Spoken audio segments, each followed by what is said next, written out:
Nigeria's headline inflation witnessed a 118 basis point spike to 33.8% in the month of October, with food inflation rising by 139 points to 39.16% year on year. So how will the markets react to the October reading? Victory George, investment research analyst at Meristem Securities, joins me now for more on this. Victory, thank you so much. Pleasure to have you on the show today.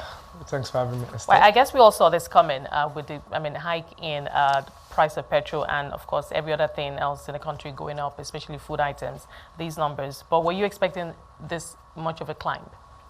Yeah, we're expecting the headline inflation to advance, and it's actually beat our in-house estimates by 40 basis points. Looking at the legacy drivers of the country's inflation, the higher food prices, which was largely due to lower than expected supply given the flooding that we saw in September, and also the continuous depreciation of the naira, which affected import-dependent items. And I'm speaking to the core inflation now, and also the higher PMS prices, like you mentioned. Put together these factors, shot the headline inflation upward.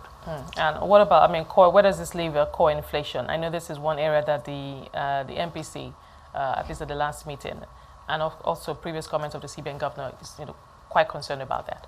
Yes. So looking at the figures on particularly the FX depreciation that we saw in October, and this has largely been a concern for the Monetary Policy Committee, which will be meeting by the end of the month, and we expect that this will be a key consideration in their decision on interest rates. But gleaning from the body language since the last meeting, we're still very much in that hawkish tone. So do you think that they will hike, or just wait for that of course more policy to take, what the policies that have been taken so far to have effect on the macroeconomic indicators?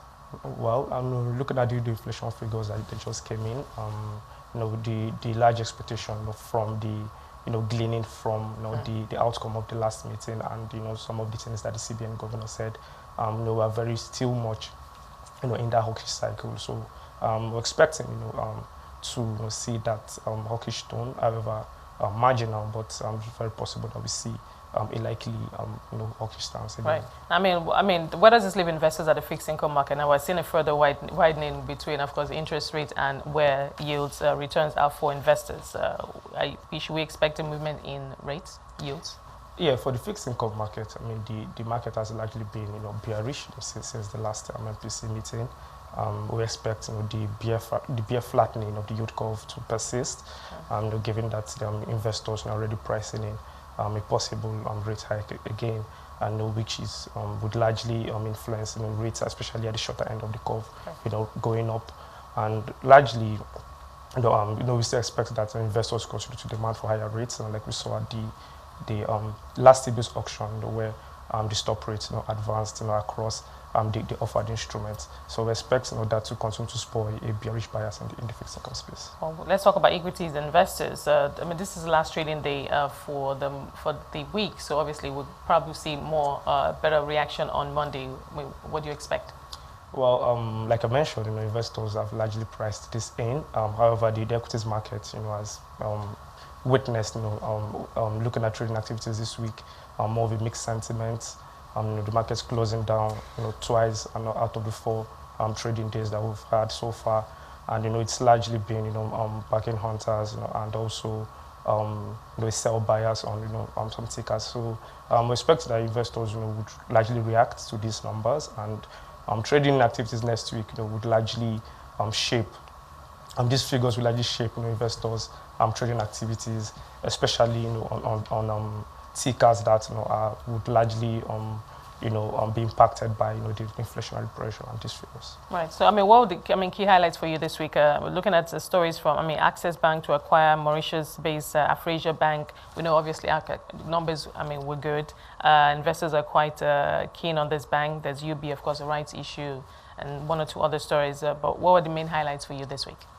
Well, like you said, the main highlight for me largely will be the UBA's rights issue, offering at 35 naira.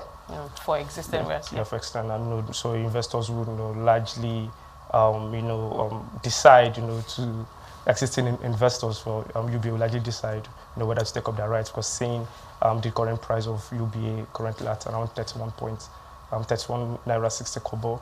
So it will largely be, an issue of, okay, what are the prospects for the company? Looking at their figures, and impressive top line, bottom line growth. So I'll just expect to see how this plays out next week, and steadily watch out for movement on the company's Okay, price. well, fingers crossed. Thank you for talking to us today. Appreciate your time. Victory George, investment research analyst at Meristem Securities.